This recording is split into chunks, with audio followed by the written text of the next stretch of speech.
How is business strategy, founded on principles of Austrian economics, different and better than the standard output of business schools and celebrity business books? Herr Bylund explains. This is the Economics for Entrepreneurs podcast, a project of the Mises Institute to apply the principles of economics to start, grow, and manage your business. For free resources and comprehensive show notes, visit mises.org/E4EPod. That's MISES.org/E4EPOD. Now, here's Hunter Hastings. Hi, Hunter Hastings here. Our objective at Economics for Entrepreneurs is to help entrepreneurs and small business owners and managers to succeed in starting, growing, and managing successful businesses. As we progress through our podcast schedule, and as we build out the portfolio of free downloads, which we hope you're collecting, we will assemble a full set of methods and tools for entrepreneurs to utilize. One of the component parts of the Entrepreneur's Toolkit is strategy, and that's what we're going to talk about today. As Austrian economists, we don't believe that planning, as it is conventionally defined and understood in business school and in the popular business literature, is of any use to entrepreneurs. By that, we mean the kind of planning that sets a future sales or revenue goal as a number and then sets out defined steps or initiatives to get there. Firstly, it's impossible to be right. The future is uncertain, and you can't forecast it as a cardinal number. If you set a numerical goal for a specific point in time, you're certain to be wrong. Secondly, it's unlikely you'll get the cause and effect connections right when planning initiatives designed to meet the goal, because marketplace success is an emergent property of innumerable variables over which you have no control. In addition to business planning, the business schools and popular business publishers regularly churn out strategy frameworks and strategy processes. In 2015, Harvard Business Review published a survey that identified 81 such frameworks, ranging from SWOT analysis, strengths, weaknesses, opportunities, threats, to blue ocean strategy. Again, these are not so useful for the entrepreneur or small business owner because they're all focused on winning, beating competition, building market share within an industry structure. But structure and share don't mean much to most small entrepreneurial businesses. They're the wrong lens to look through. The right lens to look through is value creation. We've got Per Bylund with us today, and in previous episodes, he's helped us to understand the Austrian value creation business model. It always starts with understanding the customer and how they perceive value, i.e., subjectively, emotionally, idiosyncratically, and sometimes inconsistently. That's the first challenge of strategy. How well do you understand the needs of your chosen target customer? The next step in Austrian ValueCentric strategy, after understanding the source of value, i.e., the customer's subjectively perceived need, is designing value delivery to meet that need. We've talked about tools for that step: empathic diagnosis, accurate empathic prescription, value hypothesis. All of these steps can be tested with the customer and proven, and entrepreneurs can conduct an estimated economic calculation using expected prices and target costs. At this point, the value creation process advances through assembling the resources in order to deliver value, and then the value delivery step itself, going to market, refining based on results, expanding, brand building, and continuous synchronization with the changing customer. So let's bring Per in at this stage to tell us about business strategy for entrepreneurs in the context of the value creation model. Per, hello. Hi, Hunter. Great to be with you again. Well, thank you. Welcome back to Economics for Entrepreneurs. So today we're going to try to provide entrepreneurs with some practical thoughts and ideas and tools in the realm of business strategy. And we're going to do that in the context of the customer-centric value creation model, which you talked about last time you were with us. I think it was episode 13. So let's assume the business exists. It's got a revenue model.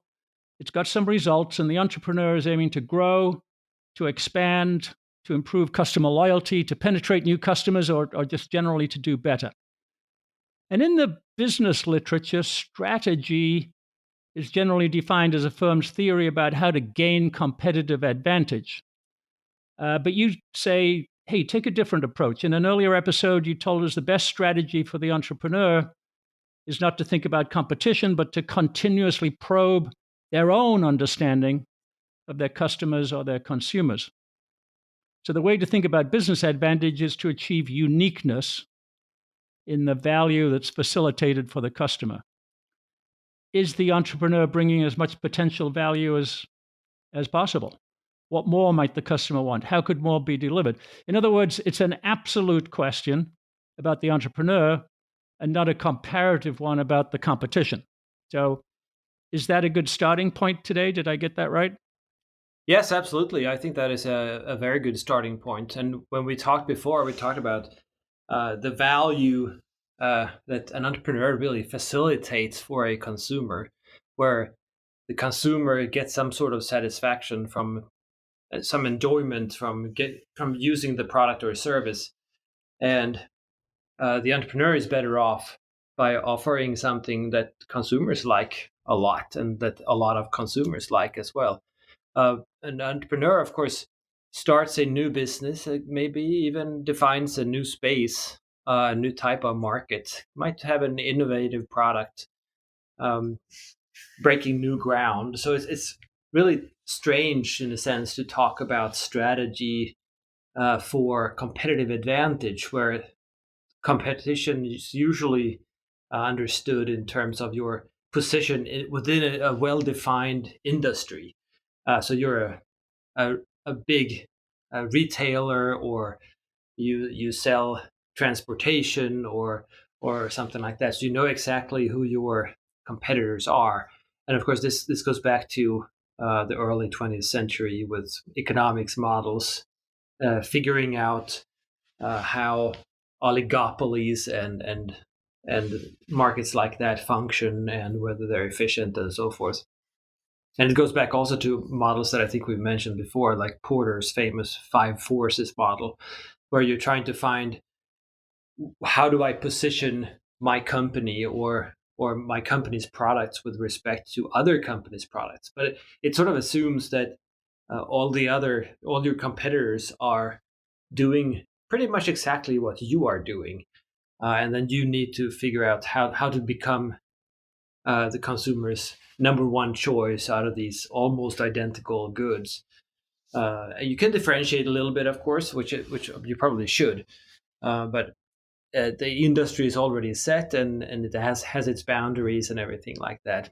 I mean, in Austrian Economics, instead, we talk about rivalrous competition, where your task is really to figure out what consumers value most highly. And if you do that, if you're good at doing that, you don't really have to think as much about your competition, because what really matters is that you provide the greatest value. Of course, others are trying to do the same thing, so you're still competing with other entrepreneurs, but those are not only entrepreneurs within your industry. Um, in a very real sense, you are competing for consumers' dollars. So it doesn't really matter if you sell blast furnaces to consumers, and the consumer instead chooses to buy candy. Then obviously in that choice you have lost that sale to the candy seller or the candy manufacturer instead. So I mean, all consumers have limited funds, and they choose between all these different types of goods and services that they recognize might be valuable to them. So you are, in a very real sense, competing for the consumer's dollars, that is competing with everybody else producing something, offering something now and in the future. So focusing on the competition makes it very strange, because that means you can't really expand much, and it means that you're getting stuck within your industry, in your line of thinking, and that might work in sort of a mature industry where you have a few large corporations competing. But for an entrepreneur starting a new business or running a small startup and things like that, you can't really think like that because the economy doesn't work like that for you. Um, Maybe your goal is to become one of those big corporations, but right now, uh, what you need to do is figure out how do you best serve consumers, and if you can serve consumers better than whatever corporations are already in your industry or in adjacent industries, then you're going to beat them. It doesn't matter how big they are. Good. So let's look at this the Austrian entrepreneurship way. And first, let's look inside to strategically examine the firm's or the entrepreneur's capability to deliver that value to the customer, and especially its unique capabilities to deliver that value. And I know that sometimes economists call this approach the resource based view of the firm, i.e., the route to take to deliver a unique value, as you described, to a specific set of customers is to assemble and continuously refine a set of resources that are fine-tuned for that specific value delivery task. So can you expand on the definition of resource-based strategy and how to apply it, and specifically help us understand what resources we're talking about here? Well, absolutely. I mean, the resource based view is really a way of understanding strategy, and really a way of understanding what makes one company better than others. I mean, how uh, to use that sort of jargon, how does one business earn above normal profits in an industry? And if you can figure that out, and you can keep that advantage, that competitive advantage, uh, for a long time, you have a sustained competitive advantage, which of course means that you're, in a sense, extracting profits or earning money to a greater extent than your competitors, which of course makes you successful. So it's definitely something important to think about. And of course, it's looking inside the firm rather than outside. So it's looking at what are our strengths and weaknesses within the business, and what are our capabilities in serving consumers, and especially how are we better than other businesses trying to do the same or similar things. That's what the resource based view is looking at. And what are some of the resources that we're talking about here? Is it physical assets? Is it people? Is it methods? Is it knowledge? What resources are included in the idea? It's all of the above. So it doesn't really matter if it's a machine, or if it's a certain skill, or if you have employees who are particularly skillful, or it's your location. Anything that makes you have a competitive advantage.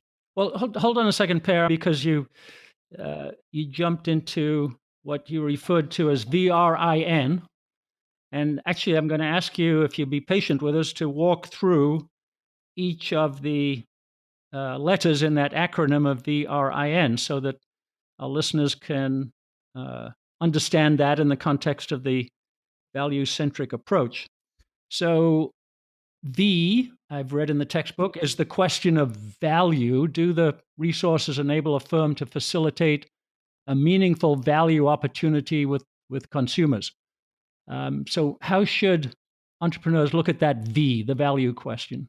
Well, from an Austrian perspective, this is a little bit tricky, because I think in the resource-based view, you just look at these resources, and there is already an established market value.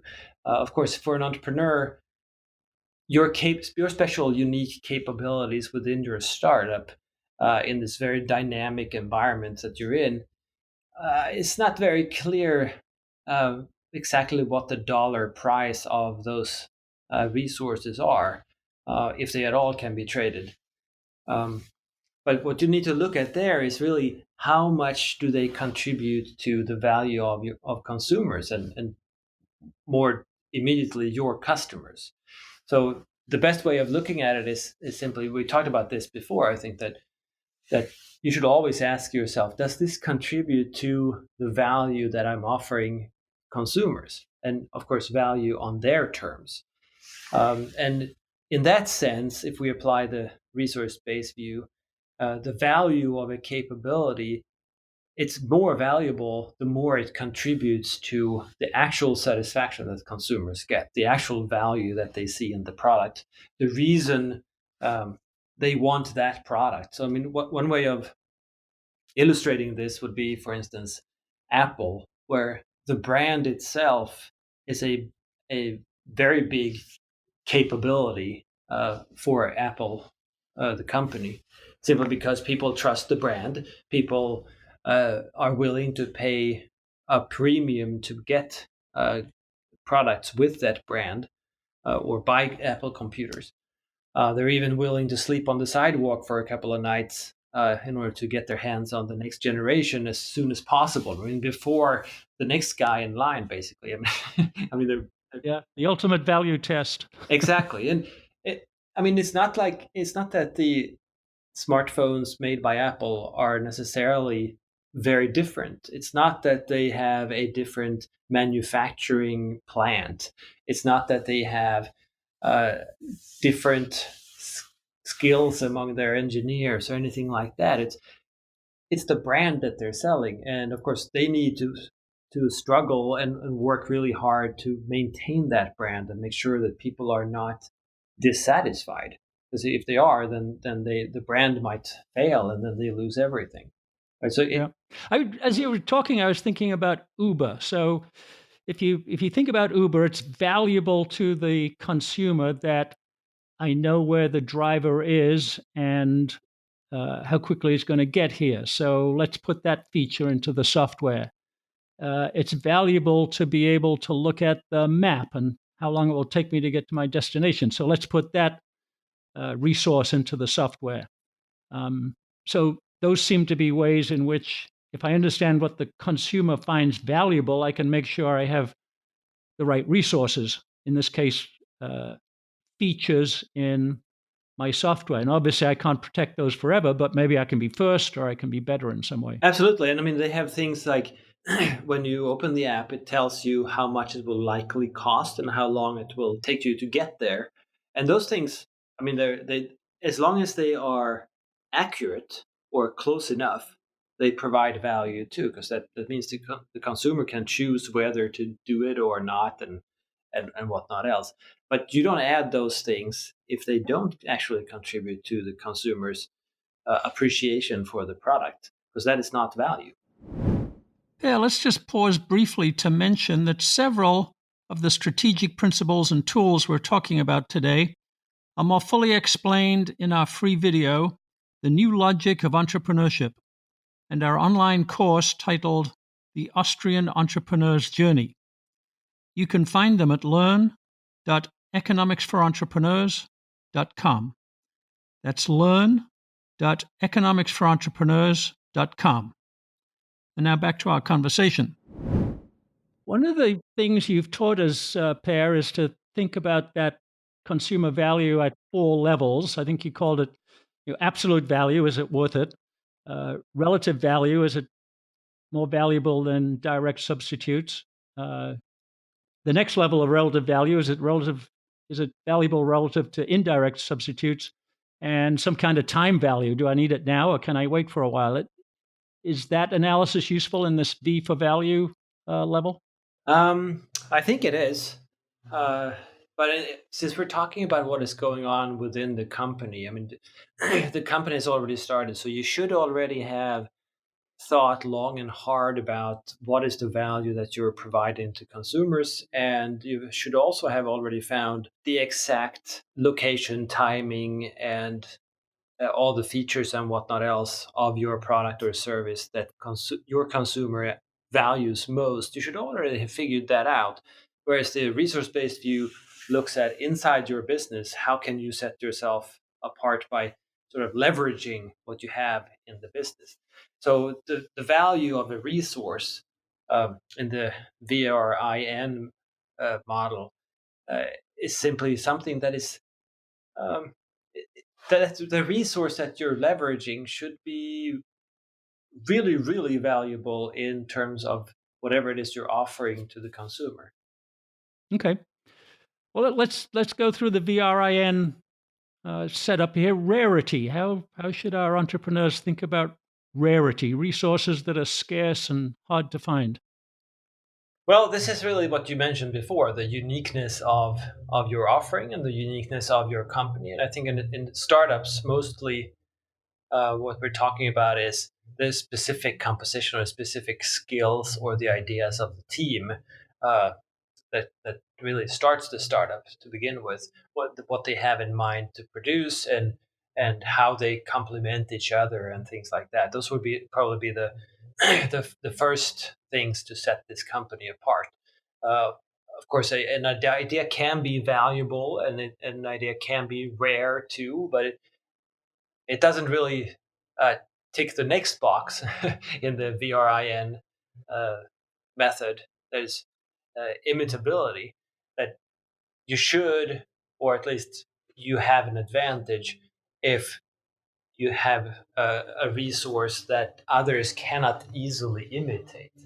So, I mean, that could be anything. It could be that you have the only expert on whatever skill that is necessary in your production, or you have a patent that keeps others uh, out of copying what you're doing, or say Coca-Cola, their recipe is a secret, so no one can really copy and get that exact Coca-Cola taste. Um, Many of these things, I mean, it could be a machine too that others cannot imitate or copy, but that's probably harder to do. It's easier to have a resource um, that is some kind of idea or knowledge or skill set that others simply cannot acquire. And even if they watch what you're doing, they can't figure that out exactly because you need the idea to guide your actions, so to speak. Yeah, so that's the I think, in VRIN, right? The question of inimitability. It's hard for competitors, if not impossible, to imitate your resource if you get it right, like the Coca-Cola recipe. Yes, exactly. So the last one would be non-substitutability. Um, and I guess you have to be an academic to invent these really long words. uh, but what that means really is that you have to use that resource and not some other resource. So you can't. I guess Pepsi tried in terms of the Coca-Cola recipe to have a different recipe and still have a sort of a cola taste to it, but it's still different. Um, but if you can say you have a production facility where you have this one unique machine that is really valuable and that is necessary for your business and that sets you apart, uh, if you could do something else and produce the same type of good, then that machine, it doesn't matter how rare and valuable and uh, inimitable it is, because you can use something else instead. So of course it has to be not only valuable, rare, and inimitable, but it has to be non-substitutable too. You need to depend on that resource, and that resource must be necessary or almost necessary to produce whatever good or service that you're offering. Yeah. So let me try an example on you. One that's close to my experience, so I may be in the wrong place, but I can take marketing excellence as a as a resource. And let's say I'm an insurance company, and marketing has value because I can communicate to consumers why my insurance is better, and do it in a persuasive kind of a way. Maybe there's something about my insurance pool or my features and so on like that um, that are rare, but also my marketing capability is rare. I've got really good marketers, and perhaps I hire Peyton Manning to be my spokesperson, and he's pretty rare. In fact, he's inimitable, because if I've got Peyton Manning, nobody else has. And maybe my advertising is so powerful that it's non-substitutable. You can't reproduce that on Facebook or somewhere else. So I realize that's a bit thin, but does that give a good example of VRIN in action? Yes, I think so. I mean, you ticked all the boxes, and when what this method or this sort of checklist helps you do is to figure out what do you need to set yourself apart from other businesses in order to make more money than they do. And I mean, your example with that type of marketing does exactly that. And there are plenty of businesses who have had really successful um, marketing campaigns and really have a sort of a personality that they have that sells the company. And T-Mobile com- has recently been really successful with this, where their CEO is the guy in the commercials, Mm-hmm. and they're sort of playing off of him, and he basically attacks Verizon and AT&T for being slow and old and inefficient, basically dinosaurs. Whereas you have this new, uh, dynamic, flexible, and much more hip and cool and consumer oriented company in T-Mobile. Right. That takes us straight, though, Per, to the question of sustainability of these resource values. And if you look at Papa John's Pizza, uh, they thought they had that kind of value with Papa John himself in the commercials and our friend Peyton Manning for a while. But it turned out to be non-sustainable because the CEO's reputation changed somehow. So talk about sustaining these VRIN values. Well, to me, it really comes down to only thinking about the consumer. So it really never giving up on thinking about your business as an entrepreneur. So are you producing the very highest value that you can for your consumer? That's the only way, really, of sustaining profitability in the long term. I mean, there are ups and downs in the market, of course, but in order to sustain profitability, you need to always reinvent yourself and innovate, because others will undermine your position and provide uh, other types of value to consumers. And remember where we started out talking about how you really compete with everybody else offering something to consumers because you're competing for their dollars when you're selling. Um, I mean, you can be the leader in one industry, but if that is an industry that is being undermined and being really surpassed by new innovations in other industries, then you're screwed. There's no way you can sustain your profitability related to the other suckers basically in that industry, but that industry is imploding. So that doesn't really help. And we've seen a lot of companies that were big in one industry, and then they realize that, whoops, this is not our place, and this is not how we can contribute value in the best way to consumers. I mean, and a famous example would be IBM when they produced most of the hardware and the computers um, back in the day, and they developed a new operating system together with Microsoft OS 2 that was supposed to be the next big thing, which never really happened. But then uh, there were some problems with um, antitrust regulations and things like that too. But they realized that they had really stopped innovating and stopped thinking about how to produce value. They just kept on going with their old ideas. So instead of producing computers, they realized that this is not what we do best. We should do business consulting. That was um, their idea anyway. So IBM today, I mean, they produce some top of the line computers for special purposes, but other than that, it's about research and business computing, business consulting. Yeah, so on that subject of dynamism, I mean, keeping up with the changes in the marketplace, let's switch to looking outside of the firm. And I'd like us to talk about another tool that might be useful in this context of maximizing consumer value. It's one the marketing community calls the voice of the consumer or the voice of the customer. And we're going to give a link to an example of this format in our show notes. It's a repository of information. It comes from the consumer across a range of topics.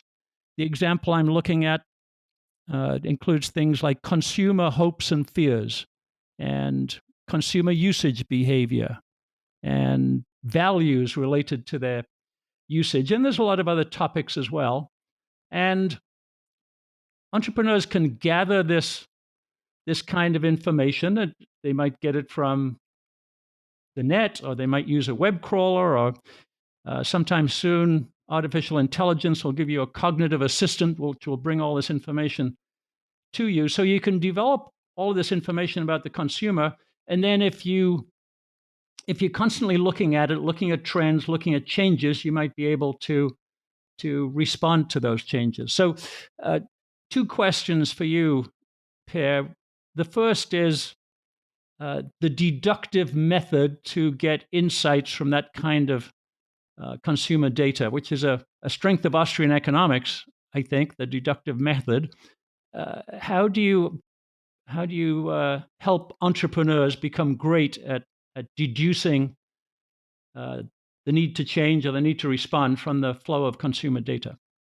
Well, that's probably a little too formalistic maybe for a startup like that, but really trying to place yourself in the shoes of the consumer, and then when when you're collecting all this data, you need to make sure that you get a good picture. And we're really back to the resource-based view here, right? That if you really know your consumer, and it's a specific type of person having a specific type, leading a specific type of life or whatever it is, and you really know this consumer, that means that you can find a product or a good that really speaks to this person.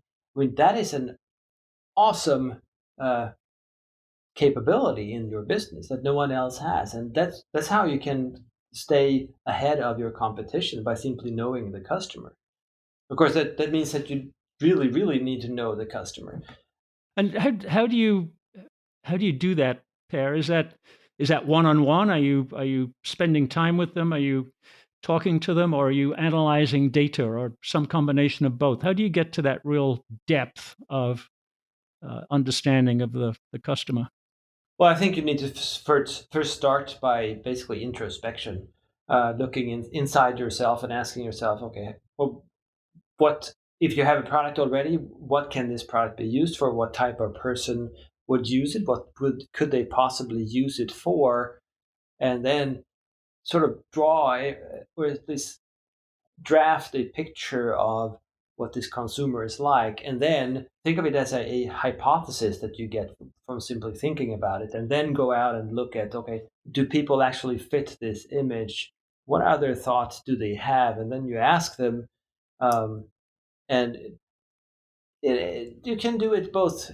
I mean, what you're referring to is both quantitative and qualitative sort of research, trying to figure out who the customer really is. And I think you probably should do both, depending on how novel and innovative your product is. Of course, you should start with quantitative, try to figure out how many are there where you are. If you're looking to sell within a city, for instance, and your target customer is a white male in his 50s that has children and whatnot else. And try to figure out how large is that market. Do they live in certain neighborhoods? Should you target those neighborhoods then? I mean, that will help you with your marketing campaigns and so forth later on. What do their lives look like? And collect the information that is readily available. I mean, statistical data helps you not necessarily understand your customers so much, but it helps you exclude people who are not your customers. And then you need to talk to them. Mm-hmm. And I don't think you should start completely with your customer only, but the best conversations with a customer is to have a conversation about the product. And the best way is always to show the product. So if you have a pilot or a prototype, um, bring that, uh, or at least have a draft or a picture or a blueprint maybe or something like that, and seek out those people who you think should be your target audience and figure out how they think about these things. I mean, placing a product in the hands of who you think are your target customer and just ask them to talk about the product and ask them to just think out loud about what they would use the product for, what they think about it. Is it high quality, low quality? What is it worth? Um, how could it be improved? All of those things, and take notes or record it. It's probably even better. Yeah.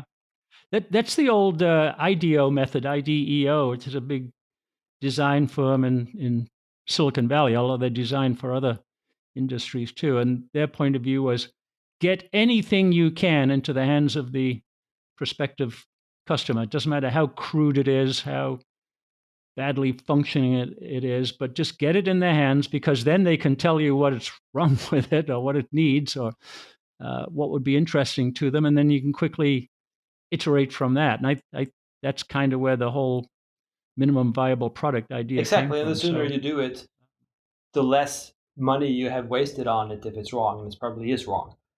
So I mean, that is very important. And it's funny too. I mean, when we yeah, talk here in this podcast, we talk about Austrian economics and how the consumer is core to understanding both the economy and your business.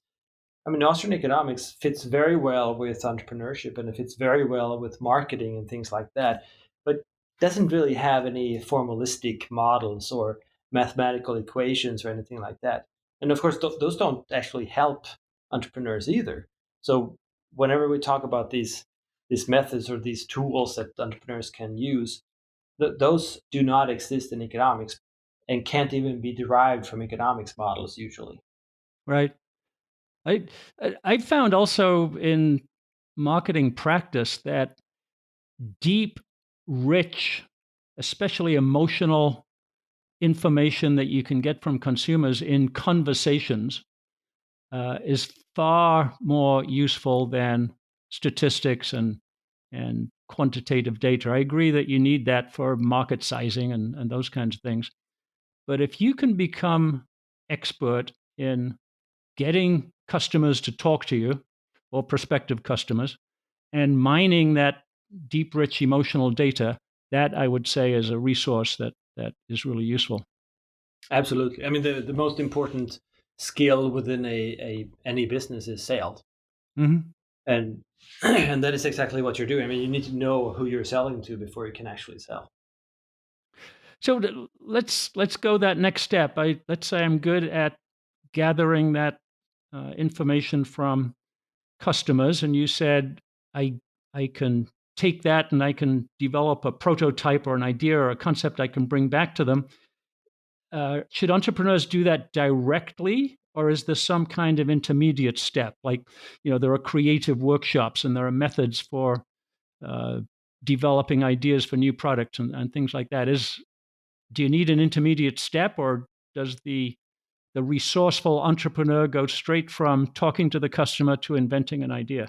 I think it is a more of an iterative approach. So you can't really do one without the other. So uh, um, when we talked about putting something in the hands of the consumer, obviously that something needs to be created first, but that something also will change and be refined using the ideas from the customer, and then you need to do that again. So it's not enough to talk to people who you think will be your customers, um, and then you just turn your backs on them and start producing your product, because then remember, then you're producing that product for yourself, not only by yourself, but you're producing it for yourself. You are trying to figure out what what it is that they really meant, and you will continue with your own hypotheses. And really, what you're doing is producing what you think that you would like if you were in their shoes. And it's important to think about the consumer and place yourself in the consumer's shoes. But you should also always test what you're doing to make sure that you actually got it right, because people are different. Yeah. One of the things I've wondered is whether, as Austrians, we can help uh, entrepreneurs develop a metric for how good they are at that.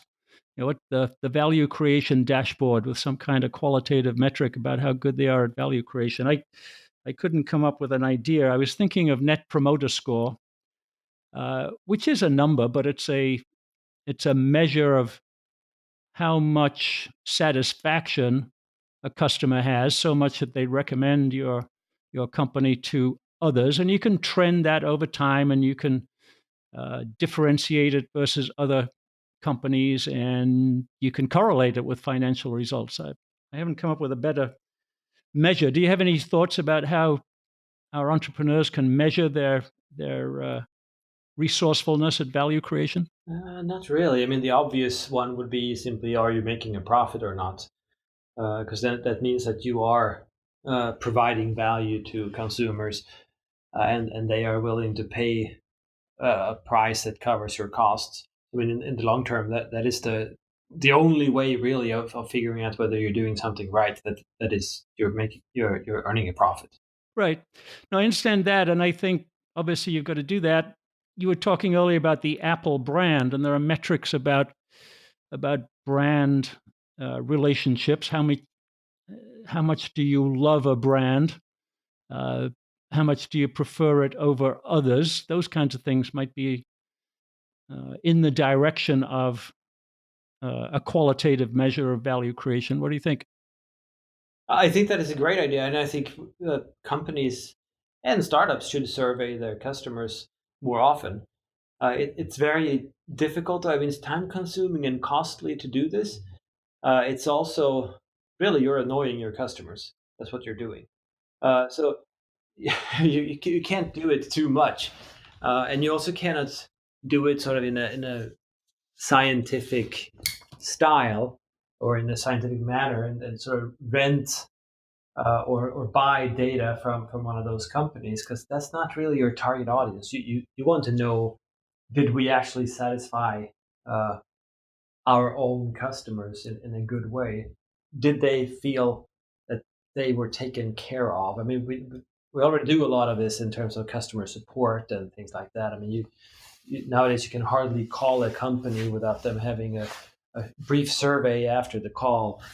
Uh, I know Delta Airlines, they have a one question survey that they ask you to take after you call them, where they basically ask, if you were in the customer support business or customer service business, would you hire this person on a scale 1 to 5? It will help you a little bit, but it's not very reliable. Yeah, and you just know they're going to scale it into a million data points and analyze it as a number, not as an emotion.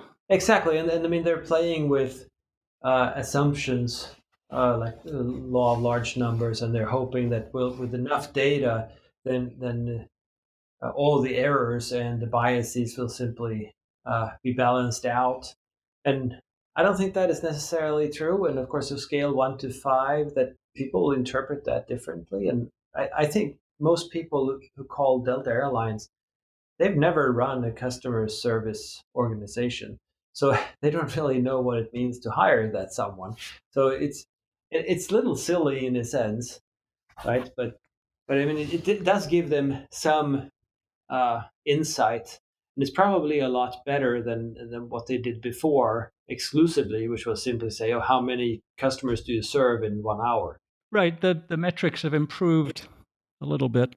So I think we should make it a project pair and see if we can invent the Austrian dashboard for qualitative measures of taking care of the customer and creating customer value. So I'm willing to try that. That sounds good. Challenge accepted. Okay, so it's time to summarize. I am going to summarize by saying you said that strategy can include first an internal review of the resources, and we defined those in support of value creation, and we walked through the RIN. an external review of customer understanding.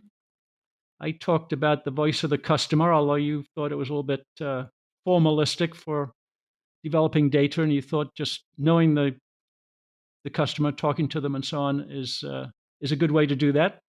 Some kind of a process to draw insights from that data, and a company should have a pipeline of ideas, it sounds like, for additional value that they can be testing to indicate future value creation opportunities. So it's a lot different than corporate strategy.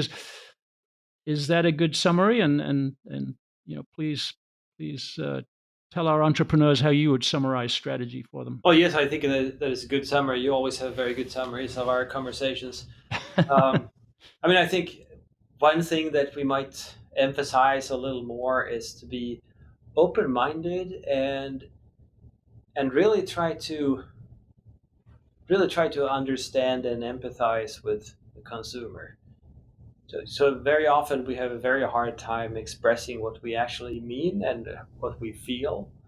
But body language and things like that are also very important. So that's why you can cold call your customers and gather data from them and things like that. But if you can sit down with a customer, whether it's a potential customer or someone who has already bought your product, because both are important, and have a cup of coffee with that person, and treat them to a cup of coffee and steal 30 minutes of their time and talk to them about their experiences with the company and what did they think of this person, what could we do better, and really get to know the person too. Not simply talk about their experience and what they would like to see and everything. I think we mentioned before the non-quote by Henry Ford that had he asked his customers, they would have said they wanted faster horses. So you can't really ask customers what they would want because they might probably don't know, but they will know when they see it. So you need to figure out who they are as persons, as human beings, and where they're at in their lives and what could help them and benefit them in whatever lives they're leading. Yep. And I always say to entrepreneurs, Per, that's an infinite resource for entrepreneurs. Consumers are always feeling some kind of dissatisfaction, or what we talked about as unease the other day. We might not be able to articulate it as consumers, but if you can just listen and sense it and develop that hypothesis about what's causing the unease and what might fix it, there's no limit to that resource because it's always there. All consumers are feeling dissatisfaction of some kind at all times. Yeah,